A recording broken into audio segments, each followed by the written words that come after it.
আজ আমি বানাচ্ছি মুগ ডাল দিয়ে আলু পটলের নিরামিষ তরকারি। এটা যে কোনো নিরামিষ দিনে ভাত রুটির সঙ্গে খেতে খুবই ভালো লাগবে। তাহলে দেখে নিন আমি কিভাবে রেসিপিটি বানাই। আমার এই রেসিপিটি যদি আপনাদের ভালো লেগে থাকে তাহলে প্লিজ সাবস্ক্রাইব করে দেবেন, শেয়ার করে দেবেন, লাইক করে দেবেন, বাড়িতে ট্রাই করবেন, কমেন্ট করে জানাবেন কেমন হয়েছে। পাশে থাকা বেল আইকনটি বাজিয়ে দেবেন যাতে আমি যখনই কোনো নতুন রেসিপি আপলোড করি তা আপনাদের কাছে সহজেই পৌঁছে যায়। আর নতুন বন্ধুদের কাছে সাবস্ক্রাইব করার অনুরোধ রইল। ওভেনে কড়াইটা বসিয়ে দিয়েছি। এবার আমি কড়াইয়ের মধ্যে শুকনো কড়াইতেই আমি 50 গ্রাম মুগ ডাল দিয়ে দিচ্ছি। 30 থেকে 40 সেকেন্ড নাড়াচাড়া করে নেব। সুন্দর একটা গন্ধ বেরোতে শুরু করে দিয়েছে। এবার আমি এই মুগ ডালটাকে নামিয়ে নেব। ভাজা মুগ ডালটাকে আমি নামিয়ে নিয়েছি।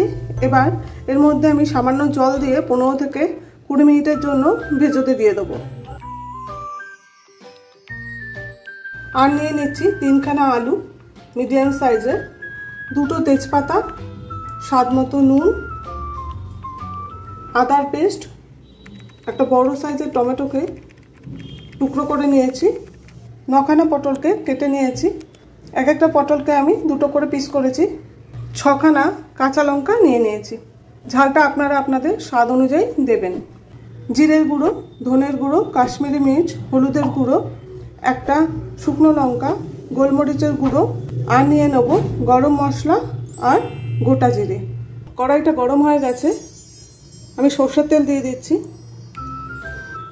রান্নাটা সরষের তেলে করলেই ভালো লাগে খেতে। তেলটা গরম হয়ে গেছে। এবার পটলগুলো আমি দিয়ে দিচ্ছি। পটলগুলোকে লাল লাল করে ভেজে নেব। একটু নুন দিয়ে দিলাম, সামান্য হলুদ গুঁড়ো দিয়ে দিচ্ছি। পটলগুলো লাল লাল করে ভাজা হয়ে গেছে। এবারে নামিয়ে নেব। পটল ভাজাগুলো আমি একটা পাত্রের মধ্যে নামিয়ে নিয়েছি। এর মধ্যে আমি আরেকটুখানি সরষের তেল দিয়ে দিচ্ছি। এবার আলুগুলো ভেজে নেব।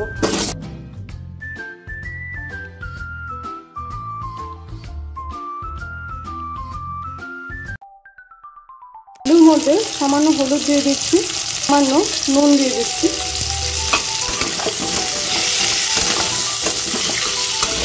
লাল লাল করে আলুগুলো ভেজে নেব। আলুগুলোও লাল লাল করে ভাজা হয়ে গেছে। এবার আলুগুলোকে নামিয়ে নেব। এর মধ্যে আর আমি এক্সট্রা করে তেল দিচ্ছি না। তেজপাতা, শুকনো লঙ্কা আর গোটা জিরাটা দিয়ে দিলাম। টমেটো কুচিটা দিয়ে দিচ্ছি।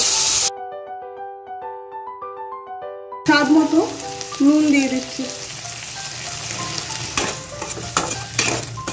নুনটা দিলে টমেটোটা তাড়াতাড়ি গলে যাবে।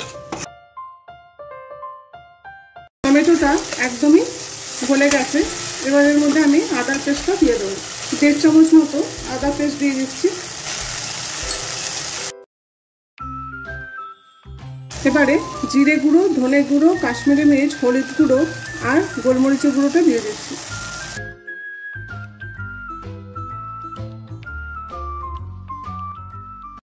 সামান্য একটু জল দিয়ে দিচ্ছি যাতে মশলাটা পুড়ে না যায়।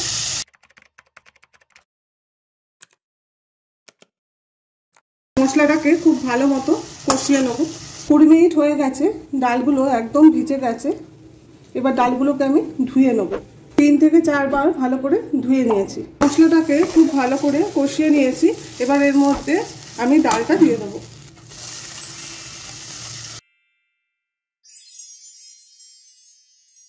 ডালটা দিয়েও 2 মিনিট কষিয়ে নেব। চিনি আর ঘিটা আমি বলতে ভুলে গেছিলাম। নিরামিষ তরকারিতে চিনি আর ঘিটা না দিলে একদমই ভালো লাগে না। 2 মিনিট ভালো করে কষিয়ে নিয়েছি। এবার আমি আলুটা দিয়ে দিচ্ছি, ভেজে রাখা আলুটা। ভেজে রাখা পটলটা দিয়ে দিচ্ছি।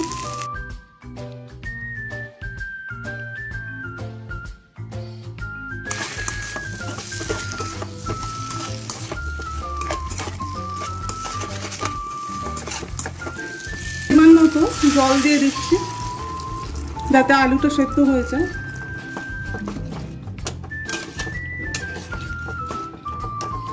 আর একটুখানি জল দিয়ে দিচ্ছি। কাঁচা লঙ্কাটা দিয়ে দিচ্ছি। ঢাকা দিয়ে দিচ্ছি যতক্ষণ না পর্যন্ত আলুটা সেদ্ধ হচ্ছে। 15 মিনিট মিডিয়াম ফ্লেমে ফুটিয়ে নেওয়ার পরে আমি ঢাকনাটা খুলছি।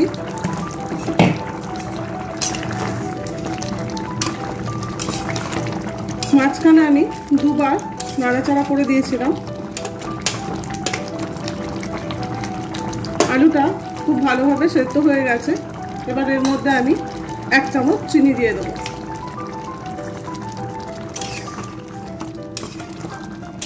গরম মশলা দিয়ে দিচ্ছি।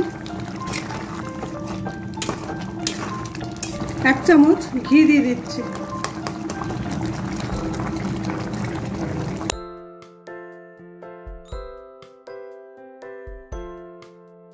মুগ ডাল দিয়ে আলু পটলের নিরামিষ তরকারি তৈরি হয়ে গেছে। এবার আমি ওভেনটা অফ করে দিচ্ছি। 5 মিনিটের জন্য ঢাকা দিয়ে দিচ্ছি, তারপরে সার্ভ করব।